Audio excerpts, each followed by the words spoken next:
No, you know this about California. Come No, on. I don't. Well, well, I'm sorry, I don't. you've never heard that California is overtaxed and overregulated? That we are a one-party state where there's sort of no checks on that sort of extreme leftism. And that, what do you think? I don't for a minute consider California a state that is extreme leftist. Not at all, not any way. Well, that shows where your politics are. That's not where mine are. I'm sorry to tell you, is because that I've been saying this on my show.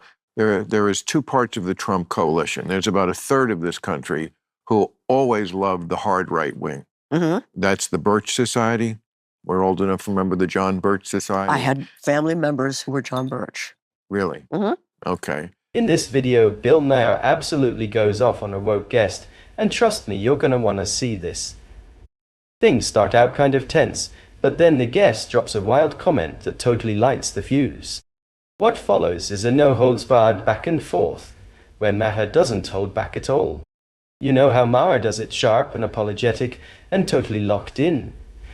He takes the guest's argument, breaks it down piece by piece, and just rips it apart with that signature mix of wit and logic. It's one of those moments where you're just like, wow, this is Maher in his element.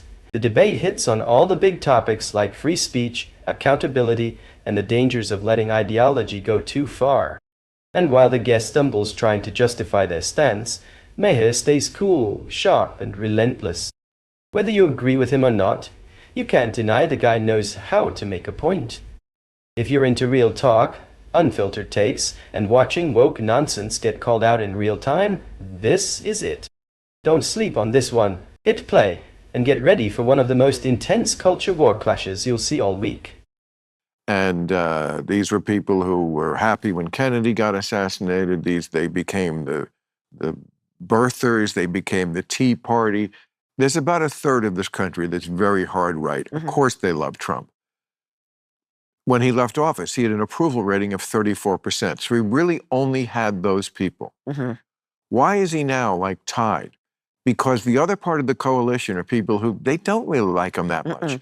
They just think the far left has gone so nutty on so many issues. That's what they're being told. That's what by people like you. Because it's true. You think the far left does nothing crazy? Oh, I'm sure they do. Oh, well then. But I don't know, who is the far left? What do you mean when you say far left? I mean, I could give you a million examples. Yeah, well, give me one. Okay, the NAACP. You think the NAACP is far left? Could I finish my sentence? Yes. You asked me for an example. Yeah.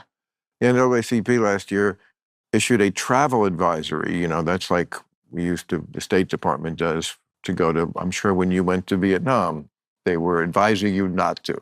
There's a war on it. I didn't talk to them. I don't have no. I know, but you know a travel advisory. Yeah. Today we have them for very dangerous countries. Yeah. Don't go to North Korea. Don't go to Iran. Yeah. All right. Let's talk about something that gets missed way too often in these culture war debates. Everybody's so quick to name drop people like AOC, Joy Reid, or whoever as the face of the far left. But honestly, that's not the point. The real issue isn't the individuals, it's the ideology. Far left thinking isn't just about who's trending on Twitter or what some talking head said on TV. It's about the ideas, the policies, and the worldview they're pushing. And here's where it gets tricky. Even people who criticize the far left sometimes still hold views that are right in line with that playbook. Take Bill Maher, for example. And if he's ignored the yeah, he calls out woke culture on the regular, and sometimes he's spot on. But let's not pretend he's some bastion of conservative values. His stance on abortion is a perfect example. He admits abortion is murder, and then turns around and says he's fine with it. Like what? That's not just a contradiction. That's a window into the kind of moral confusion that far-left ideology breeds. See, this is bigger than Maher or anyone else on a talk show. The real issue is the ideas they're normalizing. Platforms like The View, or even Maher's show might throw some occasional shade at the woke crowd, but most of the time, they're still pushing ideas that line up with far-left values. And those ideas are shaping everything: media, politics, culture, you name it. So instead of chasing names and calling out every single media personality, we need to zoom out and look at the big picture.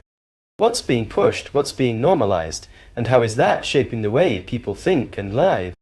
Because at the end of the day, it's not the people, it's the ideology. That's what we should be focusing on. You know where they issued a travel advisory for black people not to go? Yeah. Florida. Every day there's stories like that that just makes people roll their eyes and go, are you people nuts? Even if they don't matter that much, I don't think one person listened to this and thought, I can't go to Florida. But they just suggest something to the average person, which I completely understand, which is, wow, do you people ever find anything that's ridiculous? Do you really think men can get pregnant? You know, that kind of stuff. And I understand that a trans woman can get pregnant. That's different than a man getting pregnant.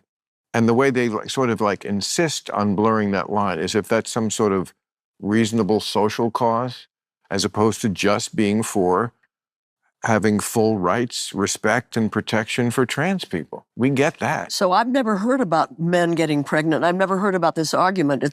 It must be some part of what you call the far left that is so minuscule that I, who am... No, Jane. What? It's not minuscule, and I'm sorry, you can't throw this back on us.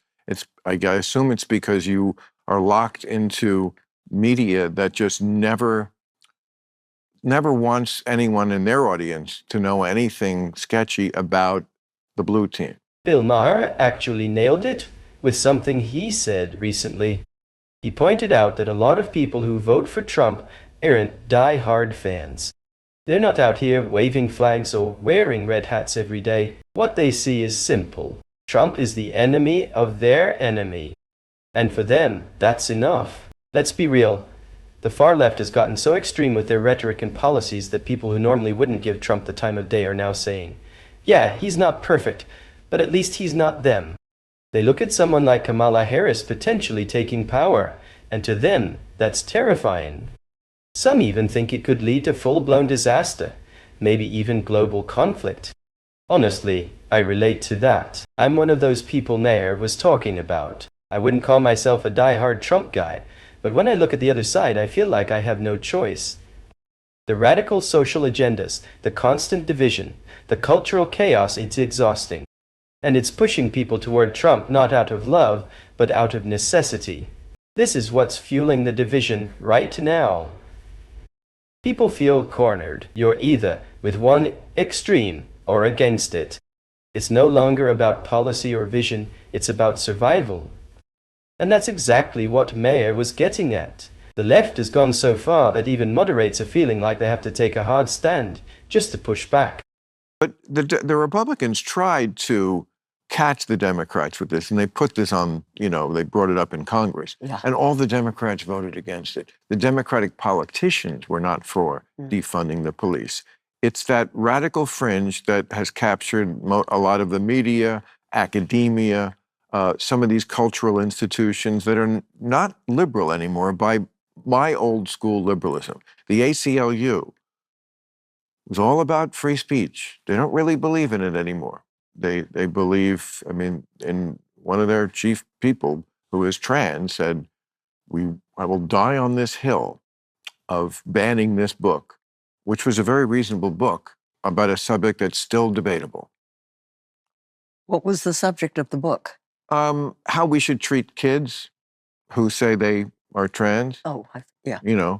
Which is one of those issues, I think, which is, there's a centrist position that's like, yes, of course, it's a real thing that we should deal with, but we are a country that does it in a way no other country does anymore. How so? Let's be honest, the side that claims to champion free speech often only does it until their ideas start losing in the marketplace of ideas.